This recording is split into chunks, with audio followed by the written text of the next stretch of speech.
நல்ல தகப்பனே, எங்கள் சர்வ வல்லமை உள்ள ஆண்டவரே, இந்த அருமையான நேரத்திற்காக உமக்கு ஸ்தோத்திரம். நாங்கள் கூடி வரும்படி நீர் பாராட்டின தயவுக்காக உமக்கு நன்றி. மீண்டும் காலை வேளையிலே உம்முடைய சமூகத்தில் உட்கார்ந்து ஆராதித்து மகிழ்ந்து ஆண்டவரை களி கூறி காணிக்கைகளினால் கனப்படுத்தி உடைய வார்த்தைக்கு நேராக எங்களை திருப்பி கொண்டு வந்திருப்பதற்காக ஸ்தோத்திரம். ஆண்டவரே, உம்முடைய வார்த்தைகள் எங்களுக்குள்ளே ஊடுருவட்டும். ஆண்டவரே, வேத வாக்கியங்களை அறியும்படி எங்கள் இருதயங்களை திறந்து கொடுங்கப்பா. வசனங்கள் எங்களுக்குள்ளே கடந்து வரட்டும். தேவ ஆவியானவர் பேசுவீராக, இடைபடுவீராக. எங்கள் ஆண்டவர் இயேசுவின் நாமத்தில் பிதாவே, அல்லேலூயா.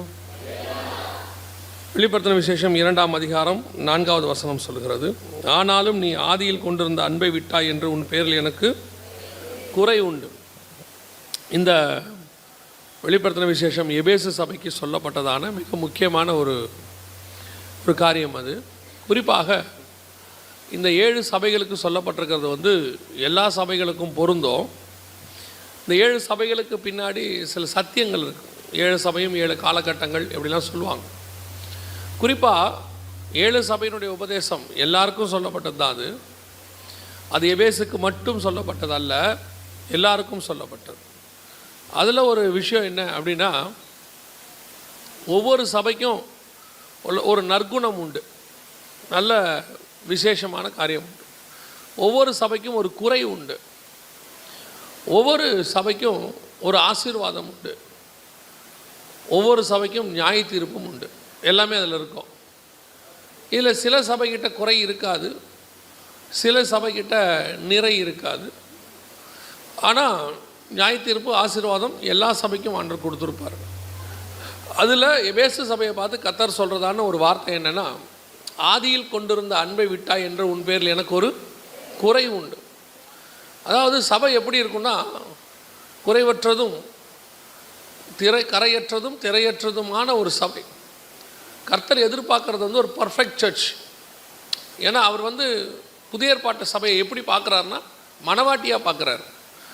இஸ்ரவேல் ஜனங்களை மனவாட்டியாய் பார்த்து அவர்கள் தேவனை விட்டு தூரம் போனபடியினாலே அந்த ஸ்தானத்திற்கு உங்களை என்னையும் கொண்டாந்துருக்கிறார்.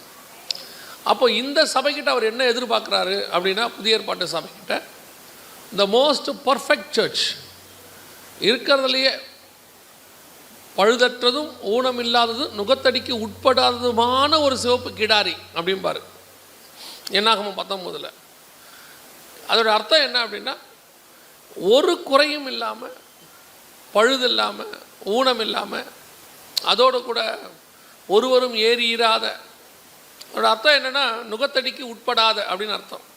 இயேசு கழுதையை செலக்ட் பண்ணும்போது கூட ஒருவரும் ஏறியிராத, த பெஸ்ட் ஒன் ஆண்டவர் எக்ஸ்பெக்ட் பண்ணுறார். நமக்கு இப்போ கடைசி காலத்தில் உபதேசங்கள் எப்படி இருக்குன்னா, ஆண்டவர் கிருபை உள்ளவர், எப்படி இருந்தாலும் கூட்டிகிட்டு போயிடுவார் அப்படின்னு சொல்கிறாங்க. ஆண்டவர் கிருபை உள்ளவர் தான், அதுக்கான குவாலிட்டியில் காம்ப்ரமைஸ் பண்ணுறவர் கிடையாது. நான் சொல்கிறது புரியுதா? எவ்வளோ கிருபையோ எவ்வளோ அன்பாக இருப்பார், ஆனால் அவர்கிட்ட என்ன கிடையாது, குவாலிட்டியில் காம்ப்ரமைஸ் கிடையாது. The perfect one.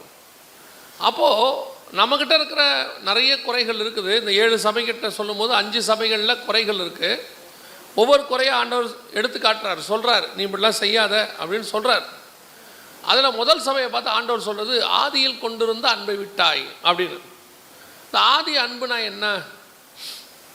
ஆதியில் கொண்டிருக்கிற அன்புனா என்ன? முதல்ல நீ என்னை ஏற்றுக்கொண்ட போது இருக்கிற ஒரு அன்பு, ஒரு பாசம், அதை இப்போ நான் உங்கள்கிட்ட எக்ஸ்பெக்ட் பண்ணுறேன் அப்படிங்கிறார் ஆண்டவரோட எதிர்பார்ப்பு. அதை நான் இப்போ எக்ஸ்பெக்ட் பண்ணுறேன். பொதுவாக இந்த வசனத்துக்கு ஒரு ஒப்புமையான இன்னொரு வசனம் இருக்குது. அதுவும் ஆண்டவரே சொல்வார். எப்படி அவர் அன்பை எதிர்பார்க்கிறாருங்கிறதுக்கு அவரே ஒரு வசனம் சொல்கிறாரு. எரேமியா தீர்க்கதரிசன புஸ்தகம் 2ஆம் அதிகாரம் 2வது வசனத்தை வாசி. எரேமியா தீர்க்கதரிசன புஸ்தகம் 2ஆம் அதிகாரம் 2வது வசனம். நினைத்திருக்கிறேன் என்று கர்த்தர் சொல்லுகிறார். நல்லா கவனிங்க, அங்கே 2 முக்கியமான காரியத்தை குறித்து சொல்லப்படுகிறது. ஒன்று, நீ வனாந்தரத்திலே என்னை பின்பற்றி வந்ததான உன் இள வயது பக்தியையும் அப்படின்னு இருக்கு. பொதுவாக இது எதை பற்றி சொல்லப்பட்டிருக்கு, யாரை பற்றினா, 2 பேருக்குமே வனாந்தரம் இருக்குது. உதாரணமாக இஸ்ரவேலருக்கும் இருக்குது, நமக்கும் இருக்குது. இஸ்ரவேலுக்கு கொடுக்கப்பட்டிருக்கிற நியாயப்பிரமாணத்தினுடைய மறைவு என்னன்னு கேட்டிங்கன்னா புதிய ஏற்பாட்டு சபையினுடைய உபதேசம். உதாரணமாக அங்கே பஸ்கா ஆட்டுக்குட்டி அடிக்கப்படும், இங்கே இயேசு கிறிஸ்து சிலுவையில் அறையப்பட்டார். அங்கே எகிப்திலிருந்து விடுதலையாக்கப்பட்டோம், இங்கே பாவத்திலிருந்து விடுதலையாக்கப்பட்டோம். அதை தாண்டி அவங்க செங்கடல் கூட நடந்து வருவாங்க, அந்த கடல் பிளந்து, அது இங்கே ஒப்புமையான ஞானஸ்தானம். அங்கே மேகத்தினாலும் மேகஸ்தம்பத்தினாலும் அக்கினி ஸ்தம்பத்தினாலும் அவங்க பாதுகாக்கப்படுவாங்க. இங்கே ஆவினாலும் அக்கினினாலும் அபிஷேகம் பண்ணப்பட்டோம். அங்கே 3 நாள் பிரயாணம், இங்கே 3ஆம் நாள் உயிர்த்தெழுதல். அங்கே உங்களுக்கு 12 நீரூற்றுகளும் 70 பேரிச்ச மரங்களும், இங்கே 12 அப்போஸ்தலர்களும் 70 சீஷர்களும். இப்படி ரெண்டும் கரெக்டாக இருக்கும். கானானுக்கு வர வரைக்கும் பரலோகத்துக்கு போகிற வரைக்கும் இருக்கும். வழியில் நடக்கிற கண்மலை அடிக்கப்படுறது, அதில் தண்ணி வர்றது எல்லாமே புதிய ஏற்பாட்டினுடைய ஒரு ஒப்புமை, அதுக்குள்ளே மறைந்து இருக்கும். அதை நம்ம தியானித்து படிக்கணும். அதே மாதிரி தான் அவர்கள் வனாந்தரத்தில் கடந்து வந்த பாதை. அதாவது நீங்கள் விடுதலையாக்கப்பட்டு கானானுக்குள்ளே பிரவேசிக்கும் போது நடுவில் என்ன வரும்? ஒரு வனாந்தரம் வரும். அந்த வனாந்தரத்தில் நீ என்னை பின்பற்றி வந்ததான உன் இளவயது பக்தியையும் அப்படிங்கிறார். பொதுவாக நமக்கு வனாந்தரத்தில் ஆண்டவரை எப்படி பின்பற்றுகிறோம்? இந்த கடைசி ஜென்ரேஷனில், இந்த காலகட்டத்தில் வனாந்தரம் என்பது விரும்பத்தகாத ஒரு பகுதியாக இருக்கிறது, அல்லது விரும்பத்தகாத ஒரு ஏரியா. வனாந்தரத்துக்கு நான் போக மாட்டேன். எங்களுக்கு நாங்கள் இந்த ஊழியத்துக்கு ஆரம்பிக்கிறதுக்கு முன்னாடி, நான் சொல்கிறது ஒரு 19 வருஷத்துக்கு முன்னாடி, அல்லது ஆண்டவரை ஏற்றுக்கொண்டது 30 வருஷத்துக்கு முன்னாடி, எங்களுக்கு சொல்லிக் கொடுத்த ஊழியர்கள் அவர்கள் கடந்து வந்த பாதையெல்லாம் உபத்திரவமும் வனாந்தரத்தின் பாதையை கடந்து தான் அவங்க பாலும் தேனும் ஓடுகிற இடத்துக்கு வந்தாங்க. ஆசீர்வாதமான ஊழியங்களுக்கு நேராக வந்தாங்க.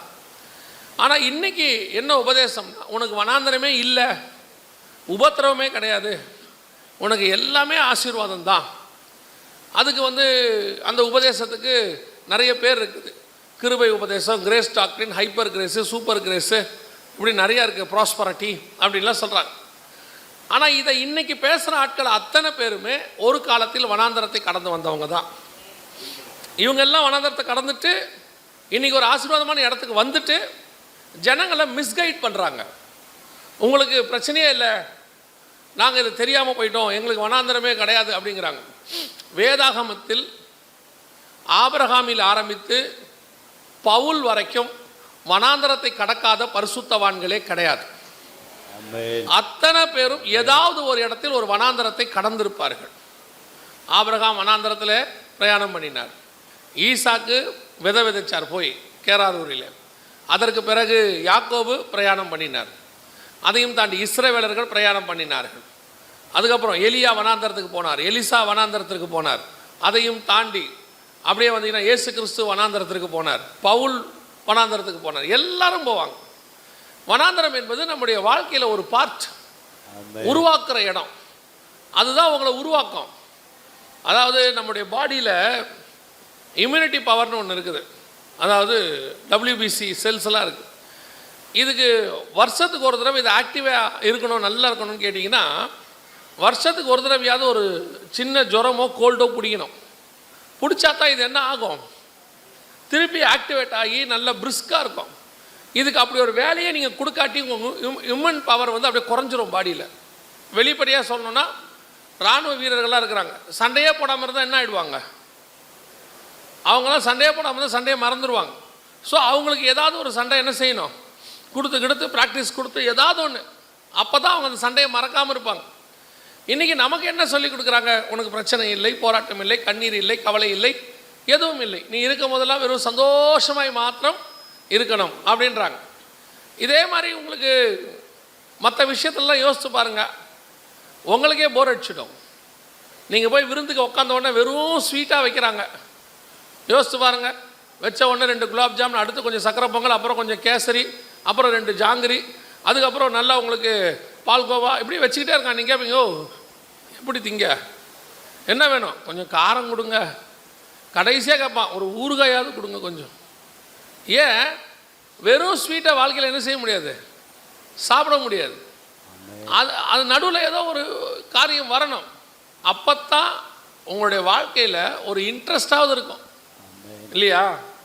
வாழ்க்கையில் பிரச்சனையே வரக்கூடாது, போராட்டமே வரக்கூடாது, கவலையே வரக்கூடாது. உங்கள் வீட்டை நீங்கள் யோசித்து பாருங்கள் கொஞ்சம்.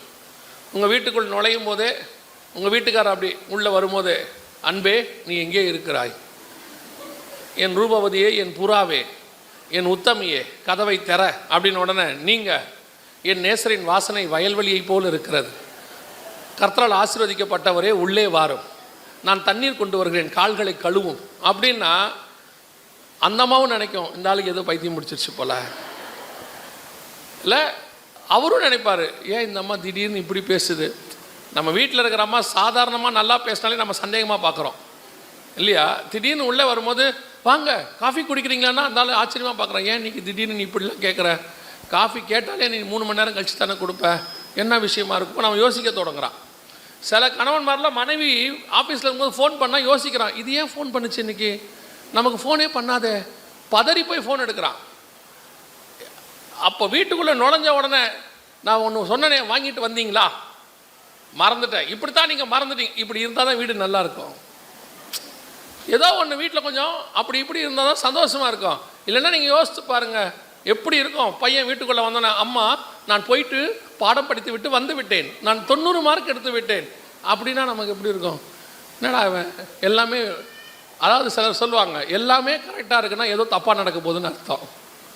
சில நேரங்களிலே நமக்கு ஆண்டவர் சில உபத்திரவங்களை அனுமதிக்கிறார், அவரே அனுமதிக்கிறார், சில பிரச்சனைகளை கொடுக்கிறார். அதற்கு நடுவில் உங்கள் விசுவாசம் சோதிக்கப்படுகிறது, அதில் விசுவாசம் வளருகிறது. நான் சொல்வேன், வனாந்திரம் ஒருத்தனை உருவாக்கத்தான் செய்யுமே ஒழிய ஒரு நாளும் வனாந்திரம் கொன்று போடவே போடாது. நல்ல ஊழியர்கள், நல்ல ஆவிக்குரியவர்கள் அந்த வனாந்திரத்தை ஆசீர்வாதமாக எடுத்துப்பாங்க. அங்கே தான் நான் உருவாக்கப்பட்டேன். எனக்கு ஆண்டவர் ஒன்று சொல்லிக் கொடுத்தார். பிரச்சனைக்கு நடுவில் போயிட்டு இருக்கும்போது ஆண்டவர் சொல்லிக் கொடுத்தார், பிரச்சனை எல்லாருக்கும் உண்டு, ஆனால் அந்த பிரச்சனையில் உண்மையான தேவனுடைய பிள்ளைகள், தேவ ஜனங்களை கர்த்தர் கைவிடுகிறதே இல்லை. நான் இஸ்மவேல் என்கிற துஷ்ட மனுஷனையே வனாந்தரத்தில் சாக விட மாட்டேன்னா என் ரத்தத்தால் கழுவின நீதிமான்களாகிய என் பிள்ளைகளாகிய உங்களை ஒரு நாளும் கைவிட மாட்டேன். அதுதான் வாக்குத்தத்தம். அப்படிப்பட்ட துஷ்ட மனுஷனே கர்த்தர் சாக விடலை, வனாந்தரத்தில் காப்பாற்றிட்டாரு, உங்களையே நீமா விட போகிறாரு. ஆனால் கர்த்தர் எதிர்பார்க்கறது என்ன தெரியுமா, நான் தான் வனாந்தரத்துக்கு சில நேரத்தில் அனுப்புகிறேன். அதாவது வாழ்நாள் முழுவதும் வனாந்திரம் இல்லை, அதுவும் நல்லா இருக்காது இல்லையா. வாழ்நாள் முழுவதும் இப்போ ஆபிரகாம் வந்து சாராயை வந்து கூப்பிட்றாரு, வாமா போகலாம், ஆண்டவர் என்னை காண்பிக்கும் தேசத்துக்கு போக சொல்லியிருக்கிறாரு அப்படின்னு. உடனே அந்த அம்மா கேட்கும், எங்கே, எந்த அம்மா வந்தாலும் ஃபஸ்ட்டு அந்த கேள்வி தானே கேட்கணும். பொதுவாக இருந்தாலும் கேளுங்க. இப்போ இருக்க அம்மா வந்தால் என்ன கேள்வி கேட்கும், எங்கே, அங்கே எந்த வீடு பார்த்துட்டிங்களா, தண்ணி எல்லாம் வசதியாக இருக்கா, பசங்களுக்கு ஸ்கூல் படிக்க முடியுமா, பக்கத்தில் மார்க்கெட் ஹாஸ்பிட்டல்லாம் இருக்கா, நீங்கள் பாட்டு ஏதோ ஒரு இடத்துக்கு என்னை கூட்டிகிட்டு போகிறேன்னு சொல்கிறீங்க. ஒன்று செய்யுங்க, இப்போ இருக்க சாரால் சொல்கிறேன், ஒன்று செய்யுங்க, நீங்கள் முதல்ல போங்க, அங்கே வீடெல்லாம் பாருங்க. அதாவது அவன் எக்கேடு கேட்டாலும் பரவாயில்ல, முன்னாடி போயிருங்க, எல்லாத்தையும் பாருங்க, பார்த்துட்டு எங்களையும் பிள்ளைகளையும் கூப்பிட்டுக்கோங்க, நாங்கள் வசதியாக வந்து உக்காந்துக்கிறோம். அவன் சிலர் இருக்காங்க அப்படி. இப்போ யோசித்து பாருங்க, சாரால் ஒரு கேள்வி கேட்கல, வனாந்தரத்தில் தான் பிரயாணம். எங்கேருந்து போனோம், ஈராக்லேருந்து இஸ்ரவேலுக்கு போனோம், நடுவில் 3 நாடு இருக்குது, கிராஸ் பண்ணி போனோம், சிரியா, அரேபியா, அதை தாண்டி தான் லெபனான் தாண்டி தான் அவர் அங்கே எங்கே போனோம், இஸ்ரவேலுக்கு போனோம், நடுவில் ஃபுல்லாக வனாந்திரம் தான்.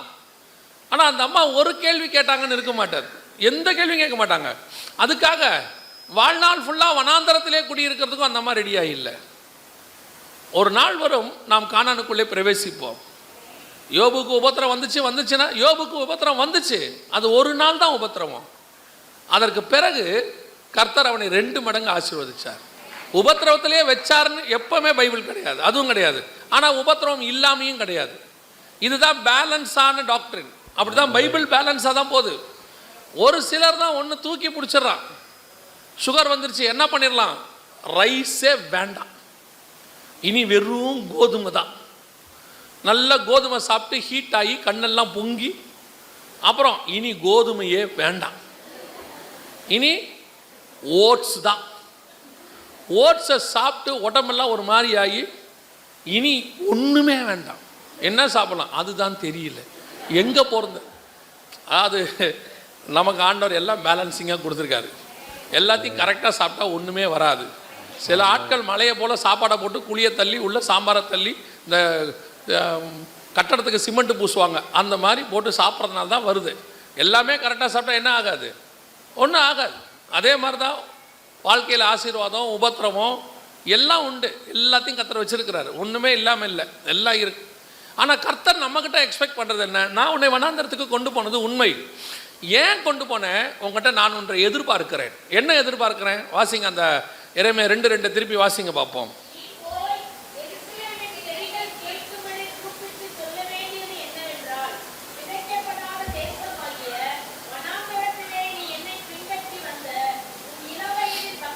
வனாந்தரத்திலே நீ என்னை பின்பற்றி வந்ததான இளவயது பக்தி. அது யாருக்கு பொருந்தோம்? யாருக்கு பொருந்தோம்? வனாந்தரத்திலே நீ என்னை பின்பற்றி வந்தான இளவயது பக்தி. வாசிங்க, இருங்க. அது 1 சாமுவேலின் புஸ்தகம் 16ஆம் அதிகாரம். 1 சாமுவேலின் புஸ்தகம் 16ஆம் அதிகாரம். ஆண்டவர் சொல்றாரு, வாசிங்க 1வது வசனம் வாசிங்க. கர்த்தர் சாமுவேலை நோக்கி, இஸ்ரவேலின் மேல் ராஜாவா இராதபடிக்கு நான் புறக்கணித்து தள்ளின சவுலுக்காக நீ எந்த மட்டும் துக்கித்து கொண்டிருப்பாய். போதும், கவனிங்க. இப்போ ஆண்டவர், இந்த சம்பவம் நம்ம எல்லாருக்கும் தெரியும். இந்த சம்பவம் நம்ம அத்தனை பேருக்கும் தெரியும். ஆண்டவர் தாவீதை ராஜாவாக அபிஷேகம் பண்ண போறார், சவுலுக்கு பதிலாக கொண்டு வர போறார். ஆனால் அங்கே நடக்கிற சம்பவம் என்ன அப்படின்னு பார்த்தீங்கன்னு சொன்னால், இந்த சவுலை தள்ளிவிட்டு கர்த்தர் தாவீதை கொண்டு வருகிற பிளானுக்கு வந்துட்டார். அந்த காலம் வந்துருச்சு, நீ போய் தாவீதை அபிஷேகம் பண்ணுன்னு சொல்லிட்டார். இப்போ சாமுவேலும் அவங்க வீட்டுக்கு போயிட்டாரு. போன உடனே 6வது வசனம் வாசிங்க. அவர்கள் வந்தபோது அவன் எலியாபை பார்த்தவுடனே கர்த்தரால் அபிஷேகம் பண்ணப்படுவான் இவன்தான் ஆக்கும் என்றான். கர்த்தர் சாமுவேலை நோக்கி, நீ இவனுடைய முகத்தையும் இவனுடைய சரீர வளர்ச்சியும் பார்க்க வேண்டாம். நான் இவனை புறக்கணித்தேன். மனுஷன் பார்க்கிறபடி நான் பாரேன். மனுஷன் முகத்தை பார்ப்பான், கர்த்தரோ இருதயத்தை பார்க்கிறார் என்றார். இன்னைக்கு சாயங்காலம் மீட்டிங் முடிகிற வரைக்கும் பிஎஸ் சிஸ்டம் அட்ஜஸ்ட் ஆகும் போல. நேற்றுலேருந்து அட்ஜஸ்ட் ஆகுது, இப்போவும் அட்ஜஸ்ட் ஆகுது, சாயங்காலமாக அட்ஜஸ்ட் ஆகும் போல். ஒன்று பேசுகிற எங்ககிட்ட பிரச்சனையா இல்லை மைக்கில் பிரச்சனையானே தெரில. எங்கே மைக்கில் பாஸ்டர் தானே வாசிக்கிறாரு, அப்போ அவர் கரெக்டாக தான் வாசிக்கிறாரு. மைக்கு ஏதாவது ஒன்று செட் பண்ணி அப்படி விட்டுருங்க. அப்படியே கவனிங்க. இப்பொழுது ஆண்டவர் வந்து ஈசாயின் மகனை வந்து அபிஷேகம் பண்ண போகிறேன்னு சொல்லிட்டார். இப்போது முதல் பையன் வரான். வந்த உடனே சாமுவேல் பார்க்குறாரு, எழுந்திருச்சு இவன் தான் சொல்லி அபிஷேகம் பண்ண போயிட்டார். கர்த்தர் சொல்கிறாரு, இவன் இல்லை, இவன் இல்லை. இப்போ ஒருத்தராக வராங்க, அடுத்தடுத்து வராங்க. கடைசியாக சாமுவேல் கேட்குறாரு, 10வது வசனம். இப்படி ஈசாய் தன் குமாரரில் 7 பேரை சாமுவேலுக்கு முன்பாக கடந்து போக பண்ணினான். பின்பு சாமுவேல் ஈசாயை பார்த்து, கர்த்தர் இவர்களில் ஒருவனையும் தெரிந்து கொள்ளவில்லை என்று சொல்லி, உன் பிள்ளைகள் இவ்வளவுதானா என்று ஈசாயை கேட்டான். அதற்கு அவன், இன்னும் எல்லாருக்கும் இளையவன் ஒருவன் இருக்கிறான், அவன் ஆடுகளை மேய்த்து கொண்டிருக்கிறான் என்றான். நல்லா கவனிங்க. இவனை அவங்க கணக்கிலே கொண்டாடல. யார? தாவீதை கணக்கிலே கொண்டாடல. தாவீது எங்கே இருக்கிறாரு? வனாந்தரத்தில் ஆடு மேய்ச்சிக்கிட்டு இருக்கிறாரு. அவர் அங்கே ஆடு மேய்ச்சிக்கிட்டு இருக்கிறாரு. இவங்க வீட்டில் வந்து ராஜாவை அபிஷேகம் பண்ணுற செரிமனி நடக்குது. ஒரு மிக முக்கியமான ஃபங்க்ஷன் நடக்குது. எல்லாரையும் கூப்பிட்டு அனுப்புங்கிறார் சாமுவேல். எல்லாரையும் கூப்பிட்டு அனுப்பியாச்சு. தாவீதுக்கு இன்விடேஷனே கிடையாது. அவர் எங்கே இருக்கிறாரு? வனாந்தரத்தில் இருக்கிறார். ஆனால் கர்த்தர் செலக்ட் பண்ண ஆள் அவன் தான், முக்கியமான ஆள் அவன் தான். அவன் தான் விஐபி. ஆனால் அவனுக்கு இன்விடேஷன் கிடையாது. அவன் எங்கே இருக்கிறான்? வனாந்தரத்தில் இருக்கிறான். இந்த செலெக்ஷன் இப்போ எங்கே நடக்குது பாருங்க. வீட்டில் இருக்கிற எவனையுமே கர்த்தர் செலக்ட் பண்ணல, வனாந்தரத்தில் இருக்கிற ஒருத்தனை தான் கர்த்தர் செலக்ட் பண்ணியிருக்கிறார். அப்போ கர்த்தருடைய செலெக்ஷன் எங்கே நடந்திருக்குது? ஆண்டவர் செலக்ட் பண்ணுற இடம் இருக்கு பாருங்க, இங்கே தான் அப்படின்னு அவருக்கு ஒரு ப்ரொசீஜரே கிடையாது. 2 பேர் வந்து தண்ணி குடிப்பான், ஒருத்தன் முழங்கால் போட்டு குடிப்பான், ஒருத்தன் நக்கி குடிப்பான். அவர் அங்கேயே செலக்ட் பண்ணி முடிச்சிருவார். செலெக்ஷன் அங்கே நடந்திருக்கும், அவன் தான் பாரு. அப்புறம் வயிற்றுலேயே செலக்ட் பண்ணிடுவார். 2 பேர் முட்டி மோதுவாங்க, அங்கேயே செலக்ட் பண்ணிடுவார். மூத்தவன் இளையவனை சேவிப்பான், அங்கேயே சொல்லிடுவார். அவர் எங்கே எப்படி செலக்ட் பண்ணுறாரு நமக்கு தெரியாது. ஆனால் செலெக்ஷன் கர்த்தர் நம்மளை பண்ணுறதுக்கு ஒரு இடத்துல வச்சுருப்பார். அந்த இடத்துல நீ உண்மையாக வேலை செஞ்சுக்கிட்டே இருக்கணும். அதான் ரொம்ப முக்கியம். இவங்க எல்லாம் கவர்மெண்ட் ஜாபு, எல்லாரும் சவுலுடைய இராணுவத்தில் வேலை செஞ்சுக்கிட்டு இருக்கிறாங்க. ஆனால் இவனுக்கு வனாந்தரத்தில் வேலை. என்ன வேலை? ஆடு மேய்க்கிற வேலை. ஆனால் என்ன நடக்குது? கர்த்தர் அவனை பார்த்துக்கிட்டே இருக்கிறார். அங்கே வனாந்தரத்தில் நீ என்ன பண்ணிகிட்டு இருக்கிற, வனாந்தரத்தில் நீ எப்படி ஃபாலோ பண்ணுற, அந்த வனாந்தரம் தான் உன்னுடைய செலெக்ஷன் பாயிண்ட். உன்னை கர்த்தர் தேர்ந்தெடுக்கிறது எங்கே தெரியுமா? உன் உபத்திரவத்துக்கு மத்தியில். உன்னை அங்கே தான் ஆண்டவர் பார்த்துட்டே இருப்பார். ஏன் என்ன ஆண்டவர் இப்போ நடத்திக்கிட்டு இருக்கிறாரு? நம்ம சகோதரர்கள்லாம் நல்லா இருக்கிறானுங்க. பல நேரத்தில் நமக்கு அப்படி தான் தோணும். நம்ம கூட இருக்கிறவங்களாம் நல்லா இருக்கான், எல்லாம் ஆசீர்வாதமாக இருக்கிறான், கவர்மெண்ட் ஜாபில் இருக்கான், நல்லா சம்பாதிக்கிறான். ஏன் நம்ம வீட்டில் இருக்கிறவங்களே ஈசாய் மாதிரி நம்ம ஒதுக்கி வச்சுருப்பாங்க. எதுக்கு லாய்க்கு இல்லை, படிக்கலை, குறைவான சம்பளம், அல்லது நம்ம கல்யாணம் பண்ணி கூட்டிகிட்டு வந்தது கொஞ்சம் வசதி குறைவான இடமா இருக்கும். வீட்டிலையே நமக்கு அந்த பாகுபாடு இருக்கும். கொஞ்சம் அப்படியே ஒதுக்கி வச்சுருப்பாங்க. நம்மளை ஒரு பொருட்டாக நினைக்க மாட்டாங்க, எதுக்கும் கூப்பிடவே மாட்டான். கடைசியாக தான் நம்மளை ஞாபகத்துக்கே கொண்டாடுவான். இன்னும் அவனை நம்ம கூப்பிடவே இல்லையே, அவனுக்கு ஒரு வார்த்தை சொல்லிடுங்கம்பா. எல்லாருக்கும் இன்விடேஷன் கொடுப்பான், நமக்கு ஃபோனில் பேசுவான், வந்துடு கொஞ்சம் அப்படிம்பாங்க. அதுவும் நம்மளை எது கூப்பிடுவான்னா வீட்டு வேலை பார்க்க தான் கூப்பிடுவான். பல நேரங்களில் நம்ம வீடுகளில் கூப்பிட்றது எதுக்குன்னா, அவன் வந்தால் நல்லா வேலை பார்ப்பான், அவனுக்கு எல்லாம் தெரியும், அவனை கூப்பிடுங்கம்பா. நம்மளை ஒரு பொருட்டாகவே யோசிக்க மாட்டானுங்க. ஆனால் தேவன் என்ன பண்ணுறாரு? நீ எங்கே உன்னை நான் பிளேஸ்மெண்ட் பண்ணேனோ, நான் தான் உன்னை அந்த வனாந்தரத்தில் வச்சேன். நான் தான் எல்லாரும் தள்ளப்பட்ட இடத்துல கொண்டு போய் வச்சேன். உதாசீனப்படுத்தப்பட்ட இடத்தில் நான் தான் உன்னை உட்கார வைத்தேன், வேற யாரும் உட்கார வைக்கல. ஏன்னா அங்கே தான் உன் செலெக்ஷன் நடக்க போகுது. நீ அங்கே என்னை எப்படி பின்பற்றி வருகிறாய் என்பதை நான் பார்க்க போகிறேன். அந்த வனாந்தரத்தின் உன் இள வயது பக்தியை நான் பார்க்குறேன். நீ அந்த வனாந்தரத்தில் எப்படி என்னை ஃபாலோ பண்ண போகிற, எப்படி என்னை தெரிஞ்சுக்க போகிற, அந்த வனாந்தரத்தில் நீ எப்படி எனக்கு உண்மையாக இருக்கிற அப்படிங்கிறத செலக்ட் பண்ணுறதுக்கு ஆண்டவர் கொண்டு போகிற இடம் தான் வனாந்தரம். அதுதான் செலெக்ஷன் பாயிண்ட். மோசே மலைக்கு மேலே இருக்கிறாரு, அவர் ஆண்டவரோட சந்தோஷமாக இருக்கிறார் 40 நாள். அவருக்கு ஒரு பிரச்சனையும் இல்லை, உபாசம் இருக்கிறாரு, ஆனால் ஆண்டவரோடு இருக்கிறாரு. கீழே இஸ்ரவேல் ஜனங்க சந்தோஷமாக இருக்கிறாங்க, புசித்து குடித்து விளையாடி சந்தோஷமாக இருக்கிறாங்க. அவன் ஒரு பக்கம் சந்தோஷமாக இருக்கான் உலக பிரகாரமாக, இன்னொரு பக்கம் ஸ்பிரிச்சுவலி சந்தோஷமாக இருக்கிறான் மேலே. 2 பேருக்கு நடுவில் ஒருத்தன் இருக்கிறான். யார்? யோசுவா. மலைக்கு கீழே. இவன் என்ன நினச்சாங்க உட்காந்துருப்பான்? இவன் இஸ்ரவேல் ஜனங்களோடையும் உலக பிரகாரமான சந்தோஷத்துக்கும் போகலை, இன்னும் இவன் செலக்டும் ஆகலை, ஆண்டவர் மேலே வானும் சொல்லலை. இவன் மலைக்கு கீழேயே உட்காந்துருக்கான். ஏன் உட்காந்துருக்கான்? இவனுக்கு ஒன்றும் தெரியாது. மோசே போயிருக்கார், வரட்டும், வர வரைக்கும் இங்கே உட்காந்துருப்போம். அதுதான் அவனுடைய செலெக்ஷன் பாயிண்ட். அந்த இடத்துல தான் கர்த்தர் யோசுவாவை செலக்ட் பண்ணுறாரு.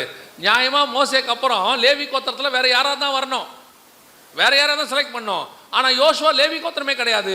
மோசேக்கு அப்புறம் கர்த்தர் யாரை கொண்டு வராரு? யோசுவாவை கொண்டு வராரு. ஏன்? நீ ஒரு நாள் ஒரு மலைக்கு கீழே உட்காந்து மேலே போயிருக்கிற மோசேக்காக பார்த்துக்கிட்டே இருந்த பாரு. இவனுங்கெல்லாம் புசித்து குடித்து சந்தோஷமாக கல்யாணம் பண்ணிக்கிட்டு இருக்கும் போது நீ எந்த சந்தோஷமும் வேணாம், எனக்கு எதுவும் தேவையில்லை, மேலே போயிருக்கிற மோசே கீழே வந்தால் போதுன்னு உட்காந்துருந்த பாரு. அந்த நாளை நான் பார்த்து கொண்டிருந்தேன். யாரும் ஒன்றை பார்க்கல, நான் ஒன்றை பார்த்தேன். நீ உனக்கு வேலை கிடைக்காம அழுது ஆண்டவர்கிட்ட, ஏன் ஆண்டவரை எனக்கு மட்டும் நிற்கிது? சில நேரத்தில் கர்த்தர் உன்னை பின்னாடி ராஜாவாக்கணும்னா, நான் எல்லாருக்கும் சொல்லலை, ஒரு சிலருக்கு சொல்கிறேன், பின்னாடி உன்னை ராஜாவாக்கணும்னா முன்னாடி சில காரியங்கள் உனக்கு கிடைக்க விடாமல் பண்ணிடுவார். நான் சொல்கிறது உண்மை, கடந்து வந்தவங்களுக்கு தெரியும். பின்னாடி உன்னை ராஜாவாக்கணும்னா முன்னாடி உனக்கு சிலது கிடைக்க விடாமல் பண்ணிடுவார். சிலருக்கு படிப்பு வராது, நான் என்ன வச்சு சொல்கிறேன், படிப்பு வராது. ஏன் வராது? எல்லாரும் நல்லா படித்து மார்க் எடுப்பான், நமக்கு மட்டும் வராது. நம்மளும் படித்து தான் பார்ப்போம், நம்ம படித்தது மட்டும் பேப்பரில் வராது. நம்மளே ஒரு 60 மார்க்குக்கு எழுதிட்டு வருவோம், வெளியே உட்காந்து வாசலில் மார்க் போட்டுக்கிட்டு இருப்பானுங்க ஒரு குரூப்பு. நான் அவனுங்க பக்கத்தில் நிற்கவே மாட்டேன், அவனுங்க இருதயத்தையே உடச்சிருவாங்க. நமக்கு ஆன்சர் 3 வந்திருக்கும், அவனுக்கு 30 வந்திருக்கும், நமக்கு அவனுக்கு சம்மந்தமே இருக்காது. அவன் வேறு நம்மளை சொல்லி அனுப்புவான், வரலையா போச்சு போம்பான். நம்மளே கரெக்டாக 35 தான் எழுதியிருப்போம், அதுலேயே 3 மார்க் போயிடும். பல நேரங்களில் உண்மையாக படிச்சுட்டு போன போது கூட சில நேரங்களில் நமக்கு சக்ஸஸ் ஆகாமல் போயிருக்குது. பல நேரத்தில் ஆண்டவர்கிட்ட நான் கேட்டிருக்கிறேன், காலேஜ் படிக்கும்போது, ஏன் ஆண்டவர் எனக்கு இப்படி நடக்குது, ஏன் ஆண்டவர் எனக்கு இந்த மாதிரி போகுது. பல நேரத்தில் உடனே ஆண்டவர் வானத்திலிருந்து சத்தம் உண்டாகி இடி முழக்கத்தை போல பேசி, நீ என் நேசகுமாரன், உண்மையில் நான் பிரியமாக இருக்கிறேன்லாம் சொல்ல மாட்டார். அப்படிலாம் உடனே வார்த்தையெல்லாம் வராது. நம்மளை போயிட்டே இருப்போம், எங்கே போகிறோன்னு தெரியாது. சில நேரத்தில் பதிலும் சொல்லுவார், வாக்குத்தத்த வசனங்களை கொடுப்பார். அதுவும் நடக்கும், இதுவும் நடக்கும். ஆனால் கர்த்தர் நடத்தி கொண்டு வந்த ஒவ்வொரு பாதையிலும் நான் சொல்லுவேன், கர்த்தர் என்னை நடத்தின பாதை நல்லது, அதனாலே நான் இந்த இடத்தில் வந்து நின்று கொண்டிருக்கிறேன். அதுதான் உண்மையும் கூட. ஏன்னா என் கூட படித்தவங்களாம் நல்ல நிலைமையில் இருக்கிறாங்க. இன்றைக்கி நல்ல நிலைமையெல்லாம் உலக பிரகாரமாக. ஒருவேளை நானும் அதை செய்திருந்தால் என்னால் ஒருவேளை அந்த நல்ல நிலைமையை விட்டுட்டு வர முடியாமல் போயிருக்கும். ஆண்டவருக்கு தெரியும் என் பலவீனம் எது, என் பலன் எது, என்னால் எதை விட முடியும், என்னால் எதை விட முடியாது ஆண்டவருக்கு தெரியும். அதனால் எந்த லெவலுக்கு எனக்கு அனுமதிக்கணுமோ அந்த அளவுக்கு அனுமதிச்சார். பல நேரங்களில் சில விஷயங்கள் என்னுடைய வாலிப பிராயத்திலிருந்து ஊழியத்துக்கு வர வரைக்கும் பல காரியங்களை கர்த்தர் அனுமதிக்கலை, கொடுக்கலை. ஏன் கொடுக்கல, எதனால் கிடைக்கல அப்படின்னு யோசித்து ஒரு நாள் யோசிக்கிறதே விட்டுட்டேன். கர்த்தருக்கு சித்தமானா கிடைக்கும், விடுங்க அப்படின்ட்டு. அப்புறம் ஆண்டவர்கிட்டே சொல்லிட்டேன், உங்களுக்கு சித்தமானா கொடுங்க, இல்லாட்டி விட்டுருங்க. கடைசியில் அப்படி தான் ஜெபம் பண்ண ஆரம்பிச்சிட்டேன் ஆண்டவர்கிட்ட. பல நேரத்தில் அப்படி தான் ஆண்டவர் நம்மை நடத்துவார். நம்ம நினைப்போம், ஏன் எனக்கு மட்டும் நடக்கலை? அதை விட பெரிய விஷயம், படிச்சிருவோம், சில கோர்ஸ் முடிச்சிருவோம், நமக்கு மட்டும் வேலை கிடைக்காது. நம்மளை விட குறைவானவனுக்கு கிடைக்கும். நம்ம சொல்லி அவன் போவான், அவனுக்கு கிடைக்கும், நமக்கு கிடைக்காது. ஏன் நடக்குது தெரியாது. பல நேரத்தில் நமக்கு போய் நிற்போம், நமக்கு இல்லை சாரும்பான். ஆனால் அதை விட குறைவான குவாலிஃபிகேஷன் ஒருத்தன் வருவான், அவனை வச்சுப்பான். அவன் நம்மக்கிட்ட சொல்லுவான், நீ அதுக்கு போலியா, அந்த வேலை எனக்கு கிடச்சி செய்யும்பான். ஏன் நடக்குது? பல நேரத்தில் கர்த்தர் உனக்கு எல்லா கதவுகளையும் அடைப்பார். ஏன் தெரியுமா? அவர் திறந்து வச்சிருக்கிற ஒரு கதவு வழியாக தான் நீ போகணும். அந்த ஒரு கதவு திறக்கணும்னா எல்லா கதவும் மூடிடுவார். நாம நினைச்சுப்போம் எல்லா கதவும் திறந்துருக்கோம், எல்லா பக்கமும் போயிடலாம், உடனே இன்னைக்கு கிளம்பி நாளைக்கு கிளம்பி நம்ம துபாய் போயிடலாம், நாளன்னைக்கு கிளம்பி சவுதி போயிடலாம், அமெரிக்காவில் கூப்பிடுறாங்க, யூகேல கூப்பிட்ற, நீ எங்கே வேணால் போங்க, உங்களுக்கு கிடைக்கவே கிடைக்காது. கர்த்தர் உன்னை எங்கே நியமிச்சாரோ அங்கே தான் போக முடியும். அந்த இடம் தான் அது. தூத்துக்குடியில் நீ ஊழியக்காரன் ஆகணும்னா நீ தூத்துக்குடியில் தான் ஊழியக்காரன் ஆக முடியும். அமெரிக்கா போகிறதுக்கு உனக்கு குவாலிஃபிகேஷன் இருந்தாலும் கிடைக்காது. நான் சொல்கிறது நிஜம். கர்த்தர் ஆபிரகாம் லிங்கனை பிரசிடென்ட் ஆக்கணும்னு முடிவு பண்ணிட்டாரு, அமெரிக்காவுக்கு ஜனாதிபதி ஆக்கணும்னு முடிவு பண்ணிட்டாரு. ஆபிரகாம் லிங்கம் அதுக்கு முன்னாடி எதெல்லாம் நின்னாரோ எலெக்ஷனில், சாதாரண எலெக்ஷன்லேருந்து அத்தனையிலும் தோத்துட்டார். ஒன்றில் கூட ஜெயிக்கல அவர். அவர் லைஃப்பில் ஒரு எலெக்ஷனில் அவர் ஜெயிச்சதே கிடையாது. அவர் ஜெயிச்சது ஒரே ஒரு எலெக்ஷன் தான், அது பிரசிடென்ட் எலெக்ஷன், அமெரிக்க ஜனாதிபதி. அதோடு அவர் கதை முடிஞ்சு. கர்த்தர் உனக்கு ஒன்று கொடுக்கணும்னு முடிவு பண்ணிட்டார்னா அதுக்கு கீழே இருக்கிற எதையும் தரமாட்டார். அது கர்த்தர் நியமித்து வச்சது. அப்போ நாம் அந்த கடந்து போகிற பாருங்க, நமக்கு கிடைக்கிற வரைக்கும் அதுதான் வனாந்தரத்தின் பாதை. ஏன் எனக்கு மட்டும் நடக்கலை, எனக்கு மட்டும் கிடைக்கல, அக்கா தங்கச்சிங்களில் எல்லாருக்கும் நல்லா செஞ்சாங்க, என்னை மட்டும் வஞ்சித்தாங்க. ஆமாம், உன்னை மட்டும்தான் வஞ்சித்தாங்க. ஏன்? நீ கர்த்தரால் ஆசீர்வதிக்கப்படணும், கர்த்தர் உனக்கு தகப்பனா இருந்து செய்யணும். அப்பதான் நீ வாழ்நாளெல்லாம் சொல்லுவ, என் தேவனாகிய கர்த்தர் ஒருவரே என்னோடு கூட இருந்தார், வேற யாருமே இல்லைன்னு சொல்லுவ. அதுக்கு தான் கர்த்தர் உனக்கு கிடைக்க விடாம பண்ணார். நம்ம என்ன பண்ணிட்டு இருக்கிறோம்? எல்லாரும் மேலேயும் கோவம், அப்பா மேல கோவம், அம்மா மேல கோவம், அண்ணன் மேல கோவம், நீங்க எல்லாம் என்ன வஞ்சித்துட்டீங்க, கொடுக்காம போயிட்டீங்க. ஆமா, அவனை அப்படி பண்ண வச்சதே ஆண்டவர் தான். ஏன்? உனக்கு கொடுக்க தகுதி உலகத்துல கர்த்தருக்கு மட்டும் இருக்கு, அவர் நியமித்த ஆட்களுக்கு மட்டும் இருக்கு, அவரே கொண்டு தருவார். பல நேரத்தில் தேவைகள் ரொம்ப அதிகமாக இருக்கும் ஊழியத்தில். ஊழியக்காரனுடைய வீக்னஸ் இது. ஊழியத்தில் தேவைகள் அதிகமாக இருக்கும். அதிகமாக இருக்கும்போது யாரையும் கேட்கவும் மாட்டோம்.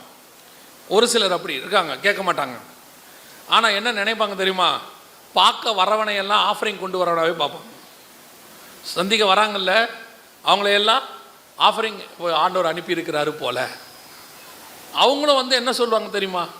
பாஸ்டர் ஜெபம் பண்ணும், ஆண்டவர் கர்த்தர் கிருபையாக ஒரு லேண்டு விற்க கிருபை பண்ணார், 2 கோடி ரூபா கிடச்சிச்சு. நம்ம நினச்சிப்போம் சோத்திரம், பிரைஸ் தி லார்ட், ஆண்டவர் அனுப்பிட்டார். அவங்க நல்ல ஜெபம் பண்ணிட்டு சோத்திரம் பாஸ்டர் ஜெபம் பண்ணிங்கன்ட்டு போயிடுவான். அப்படி நான் சொல்கிறதெல்லாம் உண்மை, நிறைய பேர் சொல்ல மாட்டாங்க, அதான் உண்மை. இப்படி யோசிப்போம், என்னடா சாதாரண ஆள் வந்தால் கூட 100 ரூபா கொடுத்துட்டு போகிறாங்க, நீங்கள் லேண்டு விற்றுச்சுன்னு ஸ்தோத்திரம் பண்ணி நன்றி சொல்ல வந்திருப்பாங்க, ஒன்றும் கொடுக்க மாட்டாங்க. போகும்போது யோசிப்போம், என்ன இவங்க இப்படி போயிட்டாங்களே அப்படின்னு. ஆண்டவர் சொல்வார், எதிர்பார்த்தியா? ஆமாம், அதனால தான் கிடைக்கல. வரவனை நீ ஒரு நாளும் ஆஃபரிங்காக எதிர்பார்க்கவே கூடாது. வரவன் ஆசீர்வாதத்துக்காக வந்தான், ஜெபம் பண்ணி அனுப்பிக்கிட்டே இரு. உனக்கு நான் தான் தருவேன், ஆமென். உனக்கு நான் தான் தருவேன். நீ எதிர்பார்க்குற இடத்துல ஆரம்பத்துலேருந்து கர்த்தர் உடைச்சி உடைச்சி உடைச்சி உடைச்சி இப்போ யார் வந்தாலும் இது கிடைக்காது, இது ஆகாது, அப்படி மனசில் ஆகி போச்சு. ஏன், நமக்கு மேலே ஒருத்தர் இருக்கிறார், அவர் உள்ளே பார்க்குறவர், உள்ளே பார்த்தாலே வெளியே நிறுத்திடுறார், உள்ளே கிடைக்கும்னு நினச்சாலே வெளியே ஸ்டாப் பண்ணிடுவார். ஒரு பெரிய ஊழியக்காரர் அவருடைய புத்தகத்தில் எழுதியிருக்கிறார். அவர் விசுவாசத்துக்கு பேர் போனவர், தன் பையனுக்கே விசுவாசம்னு பேர் வச்சிருக்கிறார்.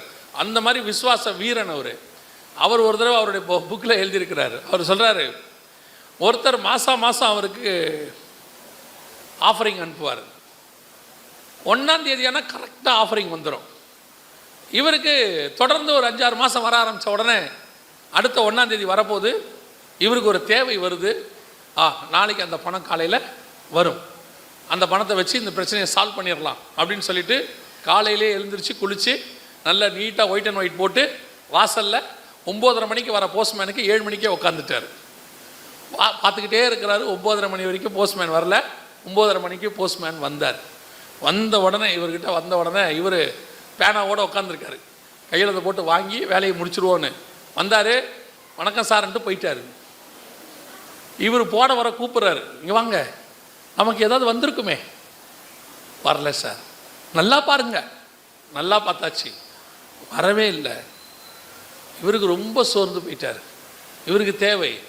அப்போ ஆண்டவர் சொன்னாராம், உன்னுடைய பார்வை என்னை நோக்கி மட்டும்தான் இருக்கணும், நான் தான் அதெல்லாம் அனுப்பினேன். எப்போ உன் பார்வை அது மேலே போச்சோ நான் நிறுத்திடுவேன். நீ எப்போவுமே என் மேலே தான் இருக்கணும்.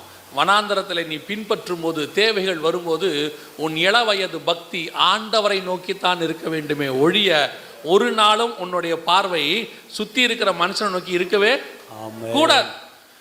எலியாவை நோக்கி எலிசா பார்க்கணும். எலியா சொல்கிறான், நான் எடுத்துக்கொள்ளப்படுவதை நீ பார்த்தால் உனக்கு 2 மடங்கு ஆசீர்வாதம்.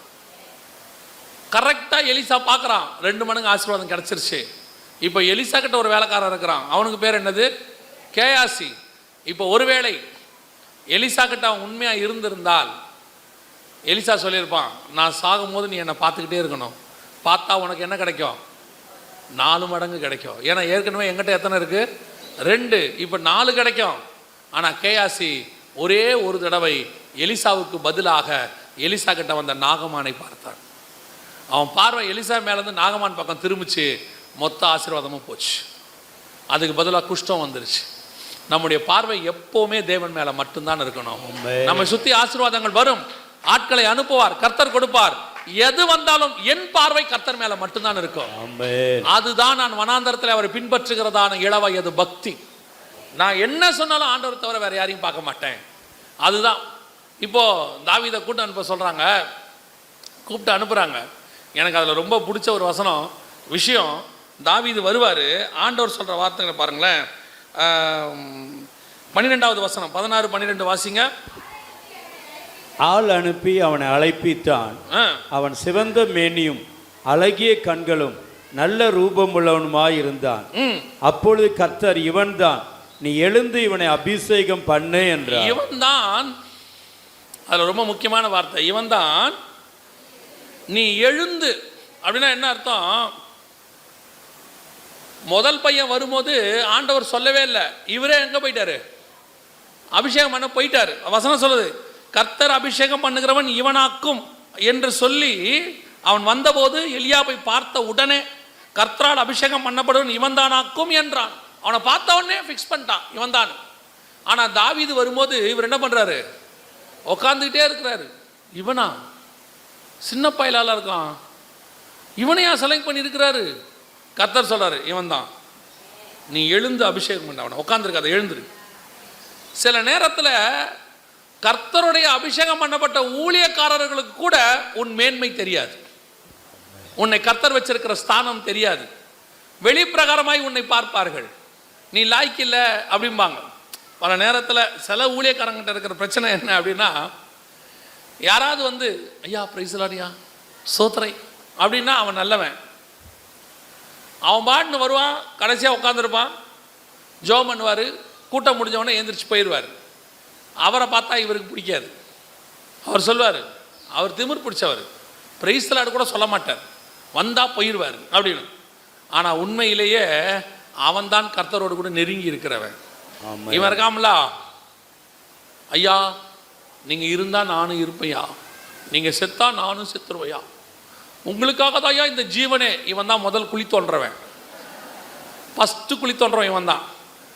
இந்த நல்லா உங்களை நேசிக்கிறவன் ஒரு நாளும் அவன் வாயை திறந்து சொல்ல மாட்டான் உங்கள் மேலே ரொம்ப அன்பாக இருக்கேன். மனைவி என்னைக்காவது சொல்லி பார்த்துருக்கீங்களா? மனைவி உங்கள்கிட்ட சொல்லி பார்த்துருக்கீங்களா? உள்ளே நுழைஞ்சவொடனே நான் உங்கள் மேலே எவ்வளோ பாசமாக இருக்கேன்னு தெரியுமா? அதெல்லாம் ஒன்லி சீரியலில் அது மட்டும்தான் நடக்கும். அந்த அம்மா நீங்கள் வீட்டுக்கு வந்தீங்கன்னா அந்த அம்மா கிச்சனில் இருக்கோம், வந்துட்டீங்களா உட்காருங்க காப்பி எடுத்துகிட்டு வரேங்க.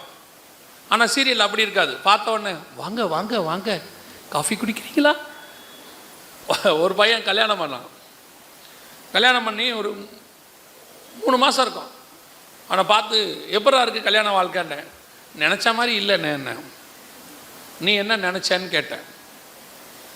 இல்லை இந்த காலையில் வந்த உடனே அத்தா எழுந்துருங்க காஃபி குடிங்க சுடுதண்ணி வச்சுருக்கோம் இதெல்லாம் சொல்ல மாட்டாங்களா? நான் கேட்டேன் எந்த படம் பார்த்த கடைசியான்னு கேட்டேன். இதில் சினிமா பார்த்து கெட்டு போகிற கேஸு.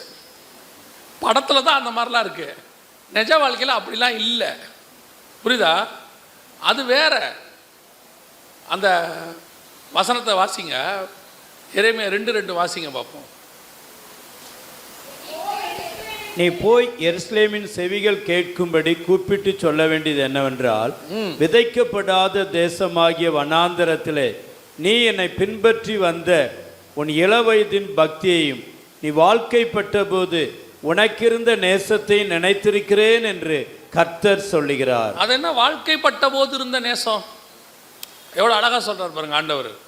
உன் இளவயது பக்தியையும் நீ வாழ்க்கைப்பட்ட போது உனக்கு இருந்த நேசம். அது என்ன வாழ்க்கைப்பட்ட போது இருந்த நேசம்னா என்ன? கல்யாணம் பண்ணி கொடுத்த உடனே வீட்டுக்கு வருவாங்க. 2 நாள் 3 நாள் கழித்து எல்லாம் முடிஞ்சு வீட்டுக்கு வந்த உடனே கணவர் வீட்டுக்கு வேலைக்கு போவார். போகும்போது சாயங்காலம் 5 மணிக்கு நான் வந்துடுறேம்மா அப்படின்னு சொல்லிட்டு தான் போவார் பொதுவாக. இந்த அம்மா பார்த்தீங்கன்னா அந்த நாள் முழுவதும் வீட்டில் ஒரு தனிமையை உணரும். முதல் நாள் நான் சொல்கிறது, முதல் 2-3 நாளைக்கு வாழ்க்கைப்பட்ட போது வந்த நேசம். அது ரூம்குள்ளேயே இருப்பாங்க. பொதுவாக அந்த மாமியார் வந்து கூப்பிடுவாங்க, ஏம்மா வா வெளியே வா, இப்படி உட்காந்தே இருக்க, எல்லாம் நம்ம ஆளுங்க தான் பழகு. இப்போ இந்த அம்மாவுக்கு எல்லாமே அந்நியமாக இருக்கும். அந்த வீட்டுக்குள்ளே எல்லாமே எப்படி இருக்கும்? புதுசாக இருக்கும்.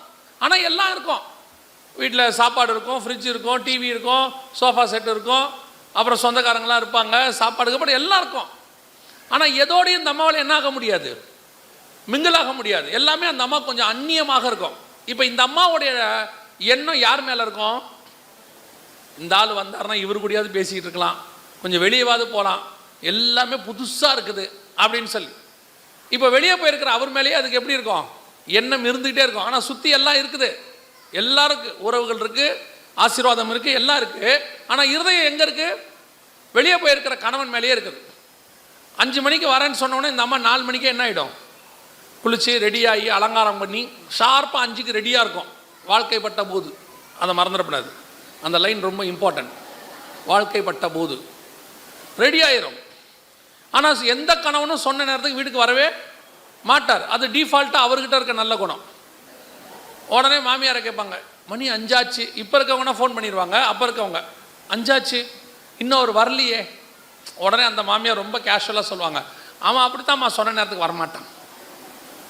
5ங்கிறது 5:30 ஆகும், ஆனால் வந்துடுவார். ஏன்னா அவரும் கல்யாணமான புதுசு இல்லையா, வந்துடுவார். இந்த அம்மா முகத்தில் ஒரு பெரிய சந்தோஷம், வந்து வெளியே கூட்டிகிட்டு போவார் அப்படின்னு. வந்தவுடனே அவரும் கூட்டிகிட்டு போவார், வெளியே போவாங்க. ஏன் காலையிலேருந்து இருந்த சோகம் இப்போ இல்லை? இப்போ காலையிலேருந்து வீட்டில் எல்லாம் இருந்துச்சு, சொந்தக்காரங்க இருந்தாங்க, எல்லாம் இருந்தது. ஆனால் இருதயமோ வெளியே போயிருக்கிற மணவாளன் மேலேயே இருந்துச்சு. எப்போ வந்து என்னை கூட்டிகிட்டு வெளியே போவார், இந்த வீட்டுக்குள்ளே தனியாக உட்காந்துருக்க வேண்டியிருக்கு. அவர் வீட்டில் தனியாக இருக்கிறன்னா உடனே கணவன் சொல்லுவார், தான் அம்மாலாம் இருந்தாங்களே அவங்களாம் இருக்கட்டும், நான் பேசுறதுக்கு ஒரு ஆள் வேணும் எனக்கு. அதுதான் வாழ்க்கைப்பட்ட போது இருந்த நேசம். இன்னைக்கு நம்மளை சுற்றி இந்த பூமியில் எல்லாம் இருக்கும், எல்லா ஆசீர்வாதமும் இருக்கும். ஆனால் இது எதோடையும் என் ஆத்மா ஒத்து போகாது.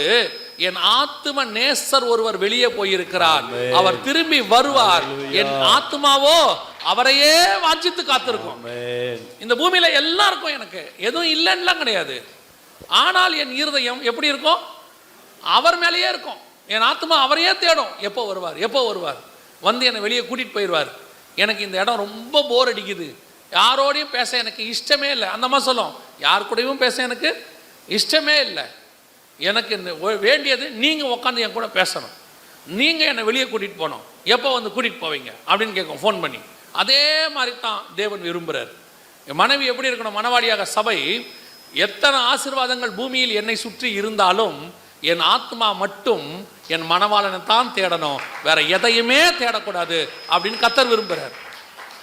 ஏன் அந்த வார்த்தையை சொல்றாரு? வாழ்க்கைப்பட்ட போது இருந்த நேசம் வாழ்க்கைப்பட்ட பிறகு 10 வருஷங்கள் என்ன ஆகும்? அவர் வந்து இவரை தேடுவார். ஏமா எங்க இருக்க? இதோ பின்னாடி தான், காப்பி வேணும், உட்காருங்க, இது வேலையை முடிச்சுட்டு வரேன். அதே அம்மா தான், அதே வீடு தான், அதே மனவாளம் தான். சாப்பிட ஏதாவது இருக்கா? டேபிள் மேலே இருக்கு, பாருங்க, போட்டு சாப்பிடுங்க. எல்லாம் போட்டு கையிலையா கொடுக்க முடியும்? சில அம்மா உத்தமம், வரத்துக்குள்ளே போய் படுத்துறோம். கணவன் வாசல்னு கதவை தட்டுவான் பெட்ரூமில், என் மனவாளியே, என் உத்தமியே, என் தலை பணியினால் நினைக்கிறது. இப்போ இருக்க கணவன்லாம் ஃபோன் அடித்து கூப்பிட்றான், அதுக்கும் அது எடுக்க மாட்டேங்குது. வீட்டு வாசல்லேருந்து உள்ளுக்குள்ளே ஃபோன் அடிக்கிறான், நான் ரொம்ப நேரமாக பெல் அடிக்கிறேன், திறக்கவே இல்லையா? எப்போ? இல்லை நான் வந்து 10 நிமிஷமாக அடிக்கிறேன், நான் 3வது வானத்துக்கு போயிட்டு இப்போ தான் கீழே வந்தேன். இப்போ வீட்டுக்குள்ளேயே ஃபோன் அடித்து பேசிக்கிறாங்க. இப்போ அந்த நிலைமையில் இருக்குது. அதான் ஆண்டவர் தெளிவாக சொல்கிறாரு, நீ வாழ்க்கைப்பட்ட போது இருந்த நேசத்தை நான் நினைத்திருக்கிறேன். இன்னைக்கு அப்படி இருக்குதா? யோசிச்சு பாருங்க. ரெபேக்கா வாழ்க்கைப்பட்டு வராங்க, வந்த உடனே வசனம் சொல்லுது, அந்த வசனம் அழகாக இருக்கும். 24ஆம் அதிகாரம் ஆதியாகமத்தின் புஸ்தகம் கடைசி 2 வசனம் வாசிங்க பார்ப்போம். ரெபேக்காளும் தன் கண்களை ஏறெடுத்து ஈசாக்கை கண்டபோது ஊழியக்காரனை நோக்கி, அடுத்த வசனம் வாசிங்க. ஊழியக்காரன் தான் செய்த சகல காரியங்களையும் ஈசாக்குக்கு விவரித்து சொன்னார். வாசிங்க. அப்பொழுது ஈசாக்கு ரெபேக்காலை தன் தாய் சாராளுடைய கூடாரத்துக்கு அழைத்து கொண்டு போய் அவளை தனக்கு மனைவியாக்கி கொண்டு அவளை நேசித்தான். ஈசாக்கு தன் தாய்க்காக கொண்டிருந்த துக்கம் நீங்கி ஆறுதல் அடைந்தான். இதுதான் வாழ்க்கைப்பட்ட போது இருந்த நேசம். என்ன நேசம்? அந்த அம்மா வீட்டுக்குள்ளே வந்துச்சு, ஈசாக்குடைய தாயினுடைய சோகம் நீங்கி அவன் என்னவானா? ஆறுதல் அடைந்தான். அவன் தாயின் சோகம் ரொம்ப பெருசு. ஏன்? ஈசாக்கு பிறக்கும் போது அவங்க அம்மாவுக்கு 90 வயசு, சாகும்போது ஈசாக்குக்கு 37 வயசு. ஏன்னா சாராள் சாகும்போது 127 வயசு. அப்போ ஈசாக்குக்கு 37 வயசு. கல்யாணம் ஆகும்போது 40 வயசு. 3 வருஷம் அவங்க அம்மாவுடைய சோகம் அவனுக்கு இருந்திருக்குது. சாதாரண இல்லை, 3 வருஷம் அம்மாவுடைய சோகம். ஏன்னு சொன்னால் அந்த அம்மாவுக்கு இவன் தான் உயிர், இவன் தான் உலகம். இவனுக்காக அந்த அம்மா என்ன வேணாலும் செய்யும். வேலைக்காரமாக விரட்டும், எல்லாத்தையும் மாற்றும், மொத்தத்தையும் கொடுத்துரும். ஒரே பையன், அதுவும் கடைசியாக பிறந்தவன், ஒரே பையன், கடைசி காலத்தில் பிறந்தவன். அவ்வளவு பாசத்தை ஊட்டி வளர்த்து 37 வயசு வரைக்கும் அன்பா வளர்த்துருக்கு. அதனால தான் அவனால் அடுத்த 3 வருஷத்துக்கு அவங்க அம்மாவுடைய சோகத்தை என்ன பண்ண முடியல, மறக்கவே முடியல. அதுதான் தாயினுடைய அன்பு. ஆனால் ரெபேக்காள் விஷயத்தை நல்லா கவனிச்சு பாருங்க. அந்த அம்மா உள்ளே வந்துச்சு, தன் தாயின் சோகம் நீங்கி ஆறுதல் அடைந்தான். அதுதான் வாழ்க்கைப்பட்ட போது இருந்த நேசம். நான் எவ்வளவு துக்கத்தில் இருந்தாலும் என் துக்கத்தை மாற்றுகிற ஆறுதல் உன் கையில் இருந்துச்சு. ஆண்டவருக்கு இந்த பூமியை உண்டாக்கி ஆதாம் காலத்திலிருந்து சபை உருவாகிற வரைக்கும் 4000 வருஷம் மனுஷனை பார்த்து பார்த்து பார்த்து ஆண்டவர் வந்து ஃபெட்டப் ஆயிட்டார். நோவா காலத்தில் சொல்றாரு, தான் மனுஷனை உண்டாக்கினதுக்கு மனஸ்தாபப்பட்ட. ஏண்டா இவனை படைச்சேன், நான் எதுக்கு இவனை படைச்சேன்? சவுலை ராஜாவாக்கினதுக்கு கர்த்தர் மனஸ்தாபப்பட்டார். எதுக்கு இப்படி பண்ண? இஸ்ரவேலை தேவன் தூர்த்து போட்டார். அந்த அளவுக்கு வேதனைப்படுத்திட்டாங்க. 4000 வருஷம் அவருக்கு இருந்த சோகத்தை 3½ வருஷத்தில் இயேசு கிறிஸ்து ரத்தம் சிந்தி சம்பாதித்த புதிய ஏற்பாட்டு சபை அவருக்கு ஆறுதலாய் மாறியது. இந்த சபை புறஜாதி தேசத்திலிருந்து மணவாளனை சந்திக்க வருது. இதை பார்த்தோன்னா அவருக்கு ஒரு பெரிய ஆறுதல். இத்தனை வருஷம் நான் காத்திருந்த ஒரு கூட்டம், நான் எப்படிப்பட்ட ஜனங்களை விரும்பினேனோ, என்னை நேசிக்கிற ஒரு கூட்டத்தை நான் விரும்பினேன். இஸ்ரவேல் ஜனங்களுக்கு எல்லா காரியத்தையும் கர்த்தர் செய்தார், எல்லா அவங்களுக்கு தேவையானதெல்லாம் செஞ்சார். அவர்களோ அவருக்கு விரோதமாய் முறுமுறுப்பாங்க, தேவனுக்கு விரோதமாக பேசுவாங்க. கர்த்தர் அப்படியே ஃபெட்டப் ஆயிட்டார். அவர் எதிர்பார்க்குறாரு, என் இருதயத்துக்கு ஏற்ற ஒரு மனுஷன் எனக்கு வேணும். அவர் கேட்குறாரு எரேமியால, நீங்கள் என்னை விட்டு போவதற்கு நான் உங்களுக்கு என்ன தீங்கு செய்தேன்? அந்த கூட்டத்தை தள்ளிட்டு, இஸ்ரவேலுங்கிற கூட்டத்தை தள்ளிட்டு உன்னை என்னையும் கர்த்தர் கொண்டாந்துருக்கிறார். கர்த்தருடைய எதிர்பார்ப்பு என்ன தெரியுமா? அந்த 4000 வருஷத்தின் சோகத்தையும் எனக்கு ஆறுதலாய் மாற்றக்கூடிய ஒரு கூட்டம் எனக்கு வேணும், ஒரு சபை வேணும். அந்த சபை நீங்களும் நானும் தான். இன்னைக்கு நம்ம அப்படி இருக்கிறோமா? கர்த்தர் செலக்ட் பண்ணியிருக்கிறார், உங்களை என்ன செலக்ட் பண்ணியிருக்கிறாரு, ரத்தம் சிந்தி செலக்ட் பண்ணியிருக்கிறாரு. அதுதான் நீ வாழ்க்கைப்பட்ட போது இருந்த நேசம். நீ வந்தினா அந்த இடத்துல ஆறுதல் வந்துடணும். நீ வந்தினா கர்த்தருக்கு ஆறுதல் வரணும். கர்த்தருக்கு ஆறுதல் வரணும். முதல்ல நீ வரும்போது யாருக்கிட்ட ஆறுதல் வரணும்? மனுஷங்கிட்ட. காண்கிற சகோதரத்தில் அன்பு கூறாவிட்டால் காணாத தேவனிடத்தில் அன்பு கூறுவது எப்படி? ஒரு மருமக வீட்டுக்குள்ள வருதுன்னா மாமியார் பயப்படுது, ஆனால் அண்ணம்மா தான் பார்க்குது. பொண்ணு பார்க்கறது யாரு? மாமனாரும் மாமியாரும் தான் பார்க்குறாங்க. பார்த்து கல்யாணம் பண்ணுற வரைக்கும் எல்லாம் சந்தோஷம். கல்யாணமான அன்னைக்கு மாமியாருக்கு பயம் வந்துடுது. இவ நம்ம கூடாரத்தை காலி பண்ணிடுவாளோ, நம்மளை அனுப்பி விட்டுருவாளோ, துரத்தி விட்டுருவாளோ. ஈசாக்குக்கு இருந்த ஒரே ப்ளஸ் பாயிண்ட் என்னென்னா, கூடாரத்தில் மாமியார் இல்லை, இந்த அம்மா வந்து உக்காந்துக்குச்சு. இப்போ ஒரு கூடாரத்துக்குள்ளே 2 பேர் இருக்க வேண்டியிருக்கு. மாமியாரும் இருக்க வேண்டியிருக்கு, மருமகளும் இருக்க வேண்டியிருக்கு. இப்போ இருக்க ஈசாக்கு என்ன பண்ணிடுறான்னா, அவன் வெளியிலே தியானம் பண்ணும்படி போயிருந்தான்னு கிளம்பி போயிடுறான். வீட்டுக்கே வரமாட்டான். பாதி பேர் உள்ள ரெபேக்காலும் சாரெல்லாம் அடிச்சுக்குது. கடைசியில் ஊழியக்காரன் வந்து சால்வ் பண்ண வேண்டியிருக்கு. கேட்டு பாருங்க, இப்போ இருக்கிறவங்கள அவ சரியில்லை, குடும்பத்தை பிரிக்க வந்துட்டான், குடும்பத்தை நாசமாக இல்லைங்க. கர்த்தர் நம்மளை கொண்டு வரும்போது ஆறுதலை தான் கொண்டு வந்திருக்கிறார். வரவங்களுக்கும் தெரியணும், அங்கே இருக்கிறவங்களுக்கும் தெரியணும், கர்த்தர் என் மகனுக்கோ என் மகளுக்கோ ஒரு மகனையோ மருமகளையோ கொண்டு வராருன்னா என் குடும்பத்தை கட்டதான் கொண்டு வராளே ஒழிய, வருகிறவள் எனக்கு ஆறுதலாகத்தான் வருகிறாளே ஒழிய அவள் என் குடும்பத்தை ஒழிக்க வரலன்னு நீங்க நம்பணும். நீங்க உங்க விசுவாசமே எப்படி இருக்கு தெரியுமா? ஆளே பார்க்கவே சரியில்லையே, இவ எப்படி விரட்டி விடுவாளோ? ஆமாம் விரட்டுவா. ஏன்னா அவன் விசுவாசம் அப்படி. பேசும்போதே எப்படி பேசுறது? அவன் ரொம்ப அழுத்தமாக இருக்கு, பேச்செல்லாம் ரொம்ப கோபமாக இருக்கு. இல்லை, விசுவாசமாக இருங்க. அவள் வர்றது என் குடும்பத்தை கட்டத்தான் வர்றா, என் குடும்பத்தை இடிக்க வரல. எனக்கு அப்புறம் என் சந்ததி என் பையன் வழியாக இருக்கிறதுக்கு கர்த்தர் எங்களுக்கு ஒரு ஆசீர்வாதத்தை கொடுத்துருக்கிறாரு அப்படிங்கிற எண்ணம் இருக்கணும். நீங்கள் யோசிக்கும் போதே தப்பாக யோசிக்கிறீங்க. அடுத்து வரவங்களுக்கும் சொல்கிறேன், நீங்கள் ஒரு வீட்டுக்கு போகிறது அந்த வீட்டுக்கு ஆறுதல் கொடுக்கத்தானே ஒழிய அந்த வீட்டுக்குள்ளே இருக்கிற ஆளை வெளியே கூட்டின்னு வரத்துக்கு இல்லை. சிலதெல்லாம் இருக்குது, எல்லாரும் அப்படி சொல்ல முடியாது, ஒரு சிலதெல்லாம் இருக்குது. அது போகும்போதே மைண்டோடு தான் போகுது. நான் என்னால் எல்லாரோடையும் சேர்ந்து இருக்க முடியாது, என் சுபாவமே தனியாக இருக்குது. அதுக்கு நீ வனாந்தரத்துக்கு தான் போகணும், தனியாக போயிட வேண்டியது தான். அப்பா அம்மாவோட சேர்ந்துருக்க முடியும், அண்ணன் தம்பியோட சேர்ந்துருக்க முடியும், ஆனால் எங்கே சேர்ந்துருக்க முடியாது? மாமனார் மாமியாரோட சேர்ந்துருக்க முடியாது. கர்த்தர் பார்க்குறாரு, நீ ஆறுதல் கொடுப்பேன்னு நினச்சி தான் உன்னையே நான் உருவாக்குனேன். நீ இருக்கிற 2 பேருக்கே என்னவா இல்லை? ஆறுதலாக இல்லை. உன்னை சுற்றி மொத்தமே 4 பேர் தான். அந்த 4 பேருக்கே நீ ஆறுதலாக இல்லை, அப்புறம் எப்படி கர்த்தருக்கு ஆறுதலாக இருப்பீங்க? உங்கள் வீட்டில் ஆறுதல் இல்லை என்றால் சபையிலும் ஆறுதல் இருக்காது. ஏன்? வீட்டில் இருக்கிற பிரச்சனை சபையில் பிரதிபலிக்கும். இங்கே வந்து பாஸ்டர்கிட்ட கேட்டுக்கிட்டு இருப்பீங்க, பாஸ்டர் எங்களுக்கு இவ்வளோ பிரச்சனை, சமாதானம் பண்ணுங்கள், பஞ்சாயத்து பண்ணுங்கள். ஒரு வாரத்துக்கு 10 குடும்பம் வந்தால் பாஸ்டருக்கு சுகரும் பிபியும் வந்துடுது. அவர் யோசிக்கிறார், என்னடா நம்ம சபையில் இவ்வளோ பிரச்சனையாக இருக்குதே, ஏன் நடக்குது? ஏன் வர்றது? ஆறுதலாக வரல. ஆண்டவர் எதிர்பார்க்கிறார், நீ வாழ்க்கைப்பட்ட போது உனக்கு இருந்த நேசத்தையும் நான் நினைத்திருக்கிறேன். நீ உள்ளே வரும்போது ஆறுதல் வரணும், நீ உள்ளே வரும்போது ஆசீர்வாதம் வரணும். அப்படித்தான் நீங்களும் நானும் பரலோகத்தில் நுழையும் போது பரலோகம் நினைக்கும், எனக்கு ஆறுதல் கொடுக்க ஒரு கூட்டம் மேலே வருகிறது, என் மணவாளனுக்கு ஏற்ற மணவாட்டி மேலே வருகிறது. இதெல்லாம் யார் தெரியுமா? ஆறுதல் கொடுக்குறவங்க.